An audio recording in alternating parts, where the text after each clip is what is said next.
الله من الشيطان الرجيم. بسم الله الرحمن الرحيم. قل أعوذ برب الفلق من شر ما خلق ومن شر غاسق إذا وقب ومن شر النفاثات في العقد ومن شر حاسد إذا حسد. بسم الله الرحمن الرحيم.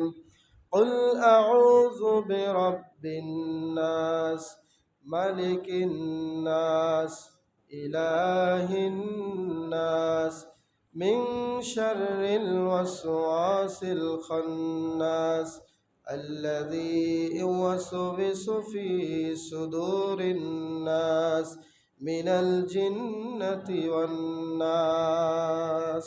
বলেন আলহামদুলিল্লাহ। আমরা দুটি সূরা পাঠ করে নিলাম। এর সওয়াব হচ্ছে যতগুলো আয়াত পড়লাম আমরা 11টা আয়াত, 11টা আয়াতে যতগুলো শব্দ এবং যতগুলো হরফ আছে প্রত্যেকটা হরফে 10টা করে নেকি পেয়েছি। বলেন আলহামদুলিল্লাহ। সম্মানিত উপস্থিতি, আজকে আমাদের মসজিদে আমাদের কিছু শুকনা খাবারের ব্যবস্থা করেছেন হাজী মোহাম্মদ সেলিম ভাই। আপনাদের সকলের দাওয়াত থাকবেন ইনশাআল্লাহ। এবং আমরা সবাই সালাত শেষ না করা পর্যন্ত আমরা মসজিদ থেকে বের হব না ইনশাআল্লাহ। ওই দেখা গেছে যখন অনেকে এই মিষ্টি মুখ বা যেটুকু খাবারই দেওয়া হয় খাবারটুকু খাইলেও খেয়ে দিয়ে চলে গেল। তো এরকমটা যেন না হয়। আমরা সালাত আদায় করার জন্য আসছি, এটাই হয় মেইন উদ্দেশ্য। বলেন ইনশাআল্লাহ। তো যাক, আল্লাহ আমাদেরকে শেষ পর্যন্ত থাকার তৌফিক দান করুক, আমরা পড়ে আমিন। শুরুতেই আমি যে সূরাটি নিয়ে কথা বলবো সেটা হচ্ছে সূরা ফালাক। এই সূরাটি পবিত্র কোরআনুল কারিমের বর্তমান যে কোরআন আছে সেই বিন্যাস অনুযায়ী 113 নম্বর সূরা। এই সূরাটির আগে হচ্ছে সূরা ইখলাস, পরে আছে সূরা নাস। এবং এই সূরাটি নাজিল হওয়ার দিক দিয়ে আল্লাহ তাআলা এই সূরাটিকে 20 নম্বরে নাজিল করেছিলেন। এই সূরাটির আগে 19টি সূরা নাজিল করেছেন। এই সূরাটির আগে একে একে 19টি সূরা আল্লাহ তাআলা নাজিল করেছেন বিধায় এই সূরাটি 20তম সূরা। এই সূরাটির আগে যে সূরাটি নাজিল করেছিলেন আল্লাহ তাআলা সেই সূরাটি হলো সূরা ফিল, এবং পরে যে সূরা নাজিল হয়েছে সেটা হচ্ছে সূরা নাস। এই সূরাটি আমরা বলি এটা মাদানী সূরা। পবিত্র কোরআনের সূরাগুলো দুই ভাগে বিভক্ত, একটা হলো মাক্কি আর একটি হলো মাদানী। তো এই সূরাটি মাদানী বলার কারণ হলো এই সূরাটি মাদানী যুগে নাজিল হয়েছে, অর্থাৎ আল্লাহর নবী যখন মক্কা থেকে মদিনায় হিজরত করেছিলেন, মদিনাতে যাওয়ার পরে এই সূরাটি নাজিল হয়েছিল। তো সেই দিক থেকে সূরাটি মাদানী। এই সূরাটিতে আয়াত আছে 5টি। তো এই সূরাটির নাম যে সূরা ফালাক তার একটা কারণ আছে। এই সূরাটির নাম কি বললাম? সূরা ফালাক। ফালাক শব্দের অর্থ আগে আমাদের জানতে হবে। ফালাক মানে হলো ভোর বা ভোরের আলো, অর্থাৎ আমরা যে ভোর বলি, ভোরের আলো বলি, এটাকে আরবিতে বলা হয় ফালাক। তো এই সূরার প্রথম আয়াতেই এই শব্দটি এসেছে, সেখান থেকেই বলা যায় যে এই সূরাটির নামকরণ করা হয়েছে সূরা আল ফালাক। তো সূরা ফালাক এবং নাস এই দুইটি সূরাকে একসঙ্গে মুআউযযাতাইন বলা হয়। তার মানে হচ্ছে আল্লাহর কাছে আশ্রয় এবং ঠাঁই পাওয়ার দুটি সূরা। অর্থাৎ আল্লাহ রাব্বুল আলামিনের কাছে যদি আমরা আশ্রয় পেতে চাই বিভিন্ন দুষ্টমি থেকে অথবা শয়তানের আসর থেকে, তাহলে এই সূরা দুটোই যথেষ্ট। বলেন সুবহানাল্লাহ। ইমাম বাইহাকি তার দালাইলুন নাবুয়াতে তিনি লিখেছেন যে সূরা ফালাক এবং সূরা নাস এই সূরা দুটা এক বসাতে মানে একসঙ্গে আল্লাহ তাআলা নাজিল করেছেন। তো তাই আলেমগণ এই দুটো সূরাকে অর্থাৎ জোড়া সূরা হিসেবে তারা আখ্যায়িত করেছেন, যে দুটি সূরা, এই সূরা দুটিকে জোড়া সূরা বলা হয়। তার মানে যখন দুটি সন্তান একসাথে জন্ম নেয় তখন আমরা কি বলি? জোড়া সন্তান বা যমজ সন্তান। তো সেই দৃষ্টিকোণ থেকে দুটি সূরা যেহেতু একসাথে এক বৈঠকে নাজিল হয়েছে, সেহেতু এই সূরা দুটিকে জোড়া সূরা বলা হয়। তো এই সূরার মেজর থিম হলো 3টি। 1 নম্বর থিম হলো ভোরের যে রব, অর্থাৎ এই যে সকালের যে রব আছেন, অর্থাৎ সে রবকে বলেন তো? আল্লাহ। এই আল্লাহর কাছে আশ্রয় চাওয়া। 2 নম্বর থিম হলো সকল অনিষ্ট থেকে, সকল খারাপি থেকে একমাত্র আল্লাহর কাছেই আশ্রয় চাইতে হবে। 3 নম্বর থিম হলো রাতের যত অকল্যাণ আছে, রাতের যাবতীয় অকল্যাণ থেকেও আল্লাহর কাছে নিরাপত্তা চাইতে হবে। এটা গেল থিম। এখন কথা হলো এই সূরার যে সূরা ফালাক, এই সূরার সাথে অন্য সূরার একটা সম্পর্ক আছে। সেটা কেমন? সেটা হলো সূরা ফালাকের প্রধান বিষয়বস্তু হলো আল্লাহর কাছে প্রার্থনা করা, আল্লাহর কাছে আশ্রয় চাওয়া। তো এখন প্রশ্ন আসতে পারে যে আল্লাহর কাছে যে আমরা আশ্রয় চাবো, সে রব কি? কোন সে রব? তার পরিচয় কি? এগুলো যদি আমরা জানতে চাই, তাহলে তার পরিচয় জানতে চাওয়ার আগেই আল্লাহ তাআলা এই সূরার আগে একটা সূরা নাজিল করেছেন, সূরা ইখলাস। সেই সূরা ইখলাস পড়ে আসলেই আমরা আল্লাহ তাআলার পরিচয় পেয়ে যাব। বলেন সুবহানাল্লাহ। আল্লাহ কত সুন্দর করে কোরআনটাকে সাজিয়েছেন, কত সুন্দর করে কোরআনটাকে আমাদের জন্য দিয়েছেন। এবং এই সূরার শুরু এবং শেষের একটা সম্পর্ক আছে, চমৎকার একটা মিল আছে। দেখেন, সূরার শুরুতে সব ধরনের অনিষ্ট থেকে আল্লাহর কাছে আশ্রয় চাইতে বলা হয়েছে, চাওয়া হয়েছে। বলা হয়েছে মিন শাররি মা খলাক, তার মানে তিনি যা সৃষ্টি করেছেন সব কিছুর অনিষ্ট থেকে আল্লাহর কাছে আমরা পানাহ চাই। এইভাবে সূরাটা শুরু করা হয়েছে। আর সূরার শেষের যে অংশটুকু, সূরার শেষে বলা হয়েছে যে সব অনিষ্টের যেই মূল, সব কিছুর অনিষ্ট যেখান থেকে তৈরি হয়, সব কিছুর খারাপি যেখান থেকে শুরু হয়, যেই শয়তানি যেখান থেকে শুরু হয়, তার থেকেও আশ্রয় চাওয়া হয়েছে। সেটি হলো হাসাদ। অমিন শাররি হাসিদিন ইদা হাসাদ। হাসাদ মানে কি জানেন? হাসাদ মানে হলো হিংসা। হাসাদ মানে কি? হিংসা। তাহলে হিংসাটা কিন্তু আসল অনিষ্ট। যত কিছুই হয় দেখবেন মানুষের মাঝে হাঙ্গামা দাঙ্গামা ঝগড়াঝাটি যা কিছুই হয়, শুরুতে একটা জিনিস থেকে শুরু হয়, সেটা হচ্ছে হিংসা। তাহলে বোঝা যায় এই অনিষ্ট এমন একটা বিষয়, এমন একটা ব্যাপার যে অনিষ্টের মানুষের মানে অনিষ্টতা মানুষের মাঝে অনেক ব্যাপকতা ছড়ায়। এবং এই ব্যাপকতা ছড়ানোই দুনিয়ার বুকে দেখবেন প্রথম যে হত্যাকাণ্ড হয়েছিল, বনী ইসরায়েলের প্রথম হত্যাকাণ্ড থেকে শুরু করে আদম আলাইহিস সালাতু ওয়াস সালামের যুগের প্রথম হত্যাকাণ্ড ঘটেছিল এই হিংসা এবং বিদ্বেষকে কেন্দ্র করে। এক ভাই আর এক ভাইকে সহ্য করতে পারে নাই। হাবিল এবং কাবিলের ঘটনা আপনারা জানেন। সম্মানিত উপস্থিতি, এই ছিল এই সূরার শুরু এবং শেষ সম্পর্ক। এবার যদি আমরা জানি এই সূরাটি কেন নাজিল করলেন আল্লাহ, আল্লাহ কি কারণে এই সূরাটিকে দুনিয়াতে নাজিল করলেন, এর কারণ হলো হাদিসে সূরা ফালাক এবং সূরা নাস নাজিলের একটা ঘটনা পাওয়া যায়। সেটা কেমন? সেটা হলো যায়েদ ইবনে আরকাম রাদিয়াল্লাহু তাআলা আনহু থেকে বর্ণিত। তিনি বলেন যে একজন ইহুদি, তার নাম হচ্ছে লাবিদ ইবনে আসম। এই লাবিদ ইবনে আসম সে জাদু করেছিল আল্লাহর নবীকে। যখন নবীকে জাদু করেছিল, তখন এই জাদু করার কারণে আল্লাহ নবী অসুস্থ হয়ে পড়েছিলেন। তাহলে চিন্তা করেন, একজন নবী, তাকে পর্যন্ত কি করা হয়েছিল? জাদু করা হয়েছিল।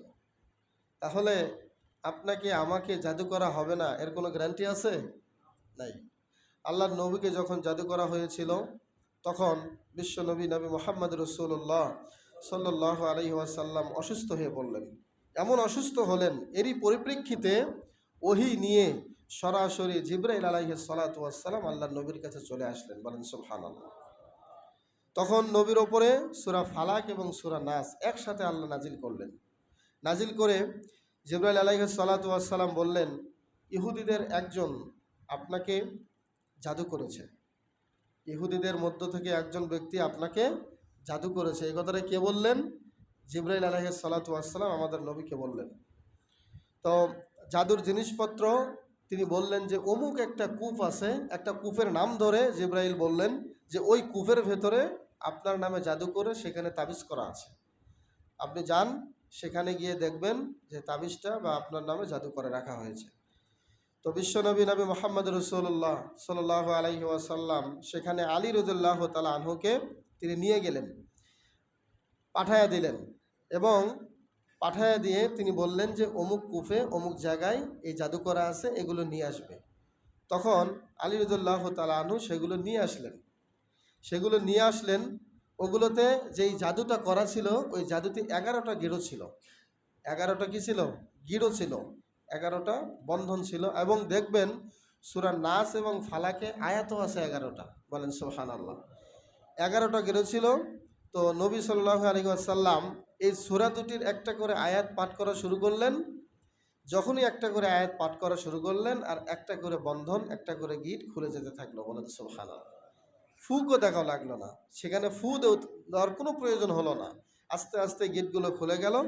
এর সাথেই বিশ্বনবী তিনি লাফ দিয়ে দাঁড়িয়ে গেলেন। এতক্ষণ তিনি দাঁড়াতে পারছিলেন না। বলেন সুবহানাল্লাহ। যখনই তিনি দাঁড়িয়ে গেলেন, দাঁড়িয়ে তিনি এই তার এমন মনে হচ্ছিল যেন আল্লাহর নবীকে রশি দিয়ে বাঁধা হয়েছিল। এতক্ষণ মনে হচ্ছে যে আল্লাহর নবীকে রশি দিয়ে বেঁধে রাখা হয়েছিল। যখনই গেরোগুলো খুলে গেল, আল্লাহর নবী লাফিয়ে উঠলেন। এরপর নবী সাল্লাল্লাহু আলাইহি ওয়াসাল্লামের সকল অসুস্থতা কেটে গেল এবং এই অবস্থা থেকে তিনি যখন মুক্ত হলেন, এরপরই নবী সাল্লাল্লাহু আলাইহি ওয়াসাল্লাম যখন সুস্থ হয়ে গেলেন, এত কিছুর পরেও আল্লাহর নবী চাইলে ওই ইহুদিকে শায়েস্তা করতে পারতেন। কিন্তু এত কিছুর পরেও একটা জঘন্য কাজ করলো ইহুদি। এর পরেও আল্লাহর নবী মুহাম্মদ রাসূলুল্লাহ সাল্লাল্লাহু আলাইহি ওয়াসাল্লাম তার ব্যাপারে কিছুই বলেননি। এমনকি তার চেহারার মধ্যে, আমাদের নবীর চেহারার মধ্যে কোনো রাগের ছাপও পাওয়া যায় না। বলেন সুবহানাল্লাহ। এই জন্যই তো বলা হয় দয়ার নবী, রহমতের নবী। যেই নবীর উপরে অনেক অত্যাচার, শত্রুরা শত্রুমি করার পরেও যিনি ইচ্ছা করে প্রতিশোধ গ্রহণ করেন নাই। বলেন সুবহানাল্লাহ। সম্মানিত উপস্থিতি, তো এই একটা বিষয়কে কেন্দ্র করে আল্লাহ তাআলা সূরা নাস এবং ফালাক নাজিল করলেন। এক নম্বর বিষয় যেটা, সেটা হলো যত রকমের জাদু আছে, আপনার বিরুদ্ধে যত রকমের শয়তানি আছে, কোনো কিছুই কুলাতে পারবে না যদি আমরা সূরা নাস ফালাক নিয়মিত পাঠ করি। বলেন সুবহানাল্লাহ। এবার জানবো এই সূরাটির সেগমেন্ট হলো 3টি। এক নম্বর হলো সকালের যে রব আছে, এই রবের কাছে আশ্রয় প্রার্থনা। সেটা কিভাবে? ভোরের আগমনে যেমন নতুন একটি দিনের সূচনা হয়, সকাল হলে যেমন নতুন একটা দিনের সূচনা হয়, আর এই সকালের যেই মালিক আল্লাহ, সারাদিন নিরাপদে থাকার জন্য আশ্রয় চাইতে হবে ওই একমাত্র ভোরের রবের কাছেই। যখন আপনি সকালবেলা আল্লাহর কাছে আশ্রয় চেয়ে নিলেন, সারাদিন আল্লাহ আপনাকে নিরাপদে রাখবেন। বলেন সুবহানাল্লাহ। 2 নম্বর সেগমেন্ট হলো রাতের যত অনিষ্ট আছে, রাত্রের সকল অনিষ্ট থেকে আশ্রয় চাওয়া। এই সূরার মধ্যে আছে ওয়ামিন শাররি গাসিকিন ইযা ওয়াকাব। আচ্ছাদনকারী যখন ঢেকে নেয়, তার অনিষ্ট থেকে তোমার কাছে আমি আল্লাহ, তোমার কাছে আমি গোলাম হয়ে পানাহ চাই। তো সেটা হলো এরকম, রাতকে কেন্দ্র করে দেখবেন শয়তানদের আনাগোনা বেড়ে যায়। রাতের বেলা কিন্তু শয়তানের কি হয়? আনাগোনা বেড়ে যায়, যত শয়তানি রাতের বেলা হয়। তো সম্মানিত উপস্থিতি, জাদুকররাও কিন্তু এই সময়টা বেশি সক্রিয় থাকে। যারা জাদু করে, মানুষের নামে শয়তানি বদমাইশি করে, এই সময়ে তারা রাতের বেলায় অনেক সক্রিয় থাকে। তাই রাতের অনিষ্ট থেকে আল্লাহর কাছে আশ্রয় চাইতে হবে। আল্লাহর কাছে বলতে হবে যে আল্লাহ, এই রাতের যত অকল্যাণ আছে, সকল অকল্যাণ খারাপি থেকে তোমার কাছে আমি পানাহ চাই। 3 নম্বর একটা সেগমেন্ট হলো হিংসা থেকে আশ্রয় চাওয়া। হিংসা মারাত্মক একটা জিনিস, ভয়ঙ্কর জিনিস। আশ্রয় চাইতে হবে হিংসুকের হিংসা থেকেও, কারণ হিংসার প্রভাব খুবই মারাত্মক। হিংসার যেই প্রভাবটা, এটা খুবই মারাত্মক। হিংসামি করলে সেখানে কোনো শান্তি, শৃঙ্খলা, অশান্তিতে একদম ভরপুর হয়ে যায়। হিংসা এমন মারাত্মক জিনিস। তো এবার আমরা সংক্ষেপে জানবো যে এই সূরাটির কি ফজিলত। সূরা ফালাক কিন্তু আমাদের মোটামুটি সবারই মুখস্থ আছে না? কিন্তু ফজিলতটুকু শুনলে আপনারা অবাক হয়ে যাবেন যে এত একটা ছোট্ট সূরা, এত ফজিলত। প্রথমেই মুসনাদে আহমদের 17,334 নম্বর যে হাদিসটা, সেখানে আল্লাহর নবী বলেছেন, উকবা বিন আমির রাদিয়াল্লাহু তাআলা আনহু থেকে বর্ণিত, তিনি বলেন, সূরা ইখলাস, সূরা ফালাক এবং সূরা নাস, এই সম্পর্কে বিশ্বনবী বলেছেন যে হে আমার সাহাবীরা, এগুলো তোমরা ভুলে যেও না। এগুলো তোমরা কি করো না? ভুলে যেও না। এগুলো না পড়ে তোমাদের জন্য আমার ওসিয়ত হলো সূরা ইখলাস, সূরা ফালাক, সূরা নাস, এগুলো পড়ে এগুলো না পাঠ করা পর্যন্ত তোমরা একটা রাতও কাটায়ও না। সুবহানাল্লাহ। তাহলে বিশ্বনবীর করা একটা ওসিয়ত ছিল এরকম সূরা ইখলাস, সূরা ফালাক, সূরা নাস এগুলো পাঠ না করে তোমরা কি করো না, রাত অতিবাহিত করো না। তাহলে এই আমলটিও আমাদের দরকার আছে নাকি নাই? সহজ সূরা, সূরা ইখলাস, সূরা ফালাক, সূরা নাস এগুলো পড়ে আমরা ঘুমাবো ইনশাআল্লাহ। আরেকটি ফজিলত হচ্ছে, আল্লাহ নবীর স্ত্রী জননী আয়েশা সিদ্দিকা রাদিয়াল্লাহু তাআলা আনহা থেকে বর্ণিত, তিনি বলেন যে নবী সাল্লাল্লাহু আলাইহি ওয়াসাল্লাম তিনি যেবারই অসুস্থ হতেন, আয়েশা নিজের স্ত্রী, আল্লাহ নবীর স্ত্রী, তিনি বলতেন তো যখনই আল্লাহ নবী কি হতেন, অসুস্থ হতেন, তখনই তিনি এই সূরা দুটি, সূরা নাস আর সূরা ফালাক, এই দুটা সূরা পাঠ করে তিনি শরীরে ফু দিতেন। আল্লাহ নবীর নিজের আমল ছিল এটা। অসুস্থ হইতে দেরি সূরা নাস ফালাক পাঠ করতে তিনি দেরি করতেন না, সুবহানাল্লাহ।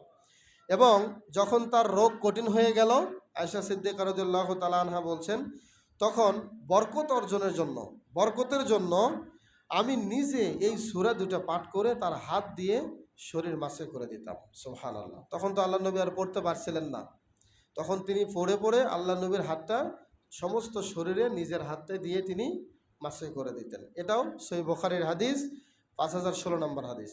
তো এখান থেকে আমরা যেটা বুঝতে পারি সেটা হলো, আশ্রয় চাইতে হবে একমাত্র কার কাছে বলেন? আল্লাহর কাছে। আল্লাহ ছাড়া কারো কাছে আশ্রয় চাইব না, কারণ তিনি আশ্রয় দিলে দুনিয়ার কোনো শক্তি আপনার কোনো ক্ষতি করতে পারবে না।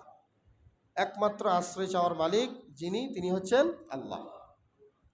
এবার যদি আমরা জানি এই সূরার আসল যে বিষয় সেটা হলো, দুনিয়ার যাবতীয় অনিষ্ট থেকে আল্লাহর কাছে আশ্রয় চাইতে হবে। এই যে এখানে হিংসা এবং রাতের অনিষ্ট এবং শয়তানের শয়তানি, তিনটা পয়েন্ট বলা হলো। এছাড়াও যাবতীয় যত অনিষ্ট আছে, কুমন্ত্রণা আছে, সব কিছু থেকে কার কাছে আশ্রয় চাবো আমরা? আল্লাহর কাছে। এবং এই সূরাতে আমরা 4টি গতিপথ দেখতে পাই। এক নম্বর হলো, আমরা যেটা শুনলাম যে আল্লাহ তাআলার কাছে আশ্রয় চাবো এই জন্য যে তিনি সকালের প্রভু, সকালের রব, সকালের আল্লাহ। আপনারা বলেন তো, এই যে রাত হলো, এই রাত হওয়ার পরে যখন সকাল হবে, এই সকালটা কার আদেশে হয়? আল্লাহর আদেশে হয়। আল্লাহ বলেছেন, ইউলিজুল লাইলা ফিন নাহার ওয়া ইউলিজুন নাহারা ফিল লাইল, তুলিজুল লাইলা ফিন নাহার ওয়া তুলিজুন নাহারা ফিল লাইল। তার মানে তিনি রাতকে দিনের মধ্যে ঢুকিয়ে দেন আর দিনকে রাতের মধ্যে নিয়ে আসেন। এই ক্ষমতা একমাত্র কার? আল্লাহ।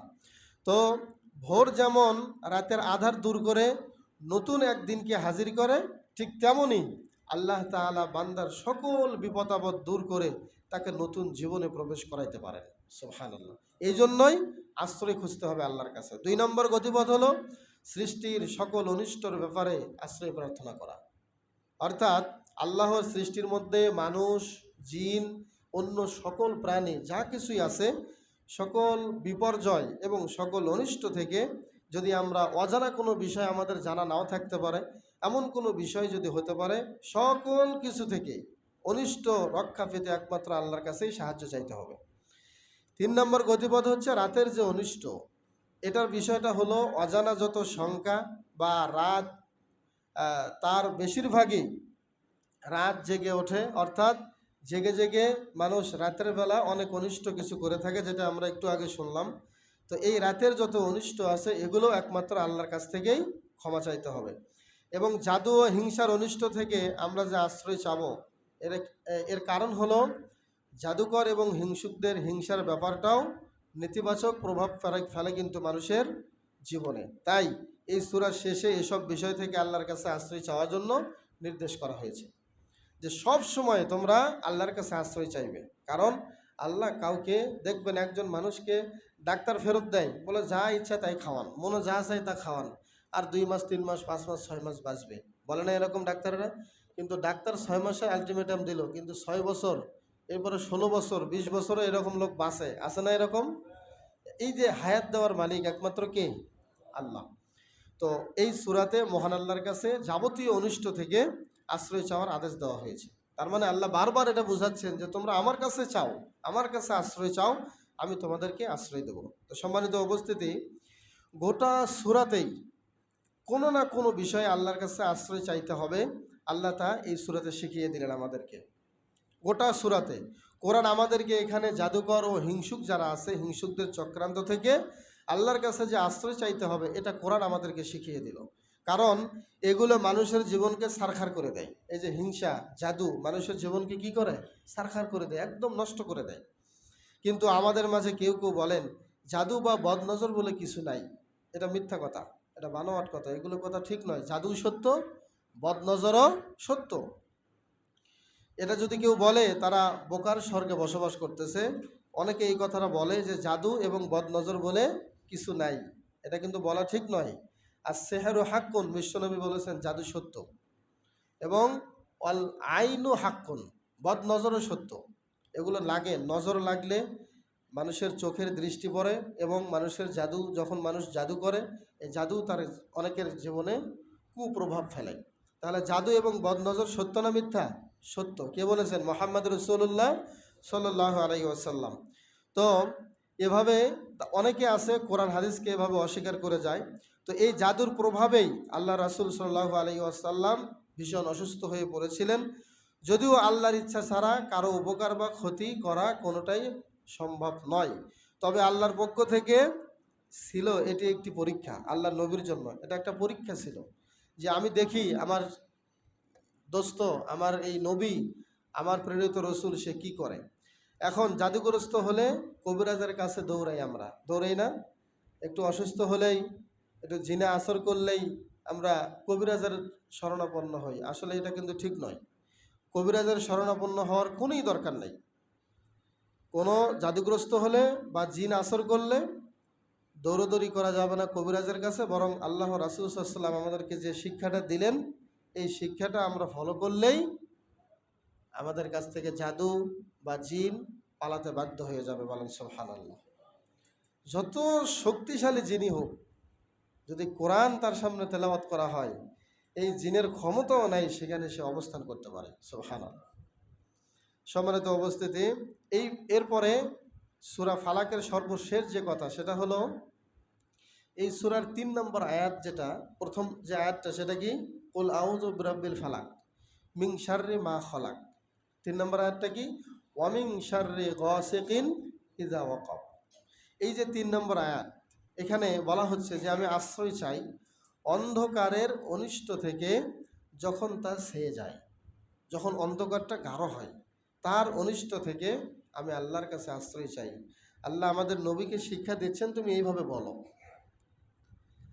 এত কিছু থাকতে, এত অনিষ্ট থাকতে আল্লাহ তাআলা এখানে অন্ধকার থেকে আশ্রয় চাওয়ার কথা বললেন কেন? এর কারণটা কি?